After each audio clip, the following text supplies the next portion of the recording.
Welcome back mga ka-ADV, ka-Jerry. Andito na naman tayo sa kwentong ibon at tips. Magandang araw sa atin lahat. Ngayon po, pag-uusapan natin kung paano natin malalaman kung ang ibon natin ay may sakit. Ayun po ang ating pag-uusapan ngayong araw na to. Kaya panoodin nyo to.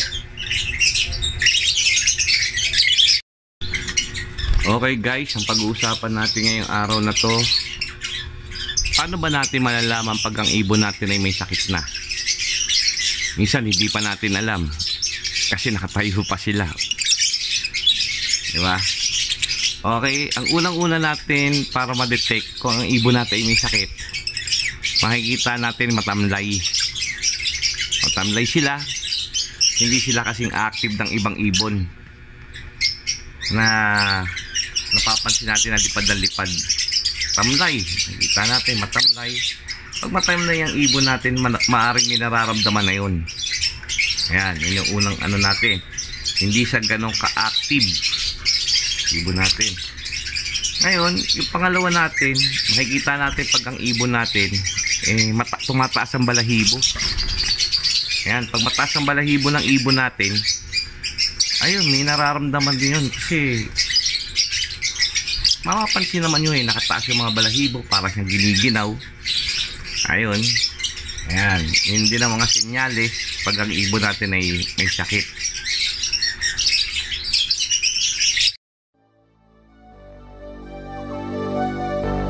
Fill me out with your smile, now the sunshine brings the light.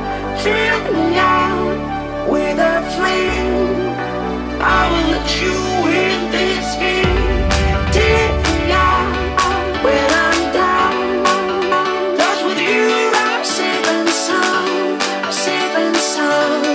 I'm safe and sound. I'm safe and sound. I'm safe and sound. I'm safe and sound. I'm safe and sound. I'm safe and sound.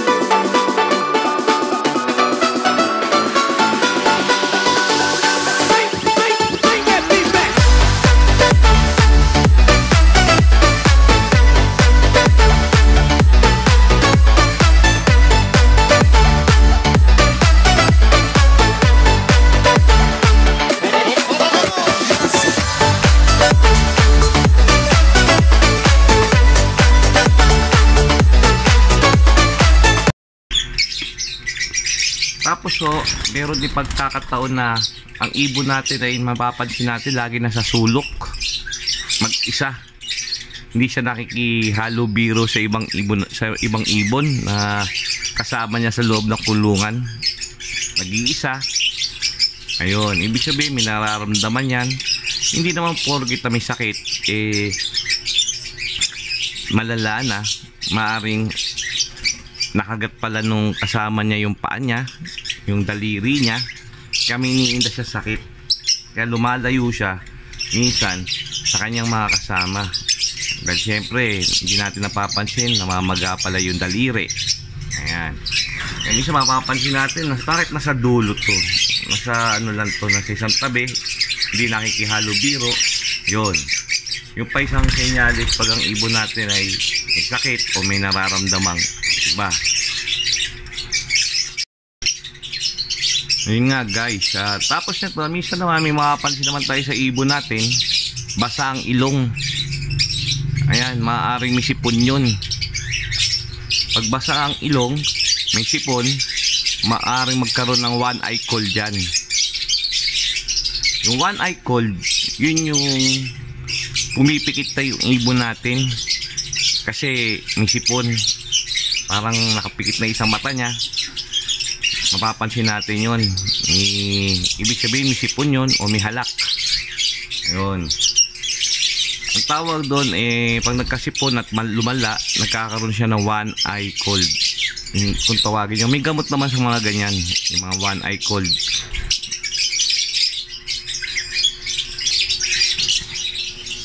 Ngayon, yung iba, makapansin naman natin, ibang may sakit na ibon, pumapayat. Ang payat nila. hindi maganda ang pangangatawan nila, hindi payat. Pag hinawakan ho natin yun, ay puro buto. Ang mahawakan natin, halos wala ng laman. Yun po yung mga senyales na may sakit ang ibon. Ano ho ba dapat natin gawin pagka ganun? Pagka nakakita tayo ng ganyan, na may mga sakit, matamlay, may sipon, may one eye cold, ayaw kumain, ayan guys, lahat naman yan ay may gamot. Pero ang unang-una natin gagawin, yung first aid una natin gagawin, hiwalay na ho natin sa mas nakakarami. Ayan, kailangan ho hiwalay ho natin siya, lagay natin siya sa isang kulungan para hindi po siya na-istorbo ng kapwa niya ibon. Ngayon po, kung may ka-partner siya, dapat din ho natin hiwalay. Kasi hindi ho natin alam, baka mamaya magkakahawaan po sila. Yan po. Yun po ang unang-una natin gagawin, hiwalay ho muna ho natin sila. Pag hiniwalay na ho natin, dahil syempre, makahawa, yun nga, kaya sabi ko, bibigyan po muna natin sila ng dextrose powder. Yan. Ang dextrose powder ho, nabibili sa poultry supply. Nabibili ko yan sa poultry supply, may mabibili ko kayo, tapos mababasa nyo yung pagtimpla nyan nasa likod ng plastic bottle na mabibili nyo. May sukat na pagtimpla para hindi ho tayo nalilito. Bumasa ho tayo ng kung gaano karami ang nilalagay sa tubig. Yan. Yun ho ang unang-unang gagawin natin.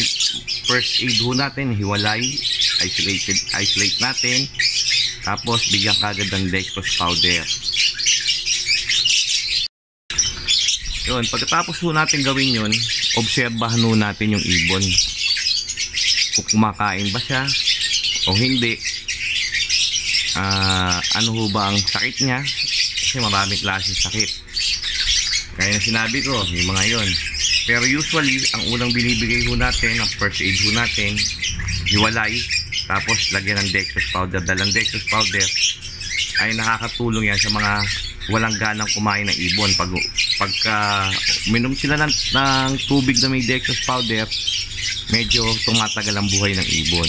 O nakaka-recover ang ibon hanggang sa bumalik na siya sa pagkakakondisyon. Mahirap po kasi pagka hindi natin binigyan ng first aid ang ibon at hinahayaan lang natin, maaaring mamatayan, mahantong sa kamatayan. Ngayon po, pag naobserbahan na ho natin, ilang araw natin binigyan ng dextrose powder, unti-unti natin silang bigyan ng vitamins, pero nakahiwalay pa rin ho sila sa kanilang mga kasama o sa kanyang partner kasi makahawa. Pag nakita nyo na kung maayos na yung pakiramdam niya, ayan, bigyan nyo na ho natin sila ng pampalakas, kaya ho ng mga vitamins na may electrolyte. Yan po.